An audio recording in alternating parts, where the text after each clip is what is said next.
Anong hilig niyong dalawa? Mamasya lang po. Saan? kumain. Masaya lang. Nung araw po, nasa Harrison Plaza. Wala na ngayon yan. Ngayon. Ngayon po, sa Tutuban at saka 168. Talaga? Kahit sa edad niyo yan, nagmumolin Siyempre po, kasi para makakita po kami ng mga bagong uso. Wow! Babae! Hindi po. Uso. Hindi po. Pag lumalabas po kayo, dalawa lang kayo o may mga tropa pa kayong kasama? Meron po. Mga 4 po kami o 5. May grupo kayo.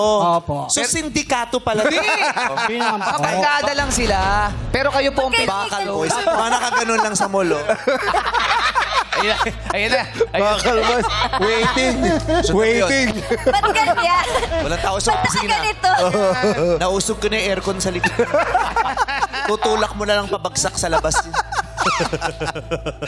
Alam na, alam mo. Gawain ko yun dati. Nagnanakaw ba ako ng aircon dati?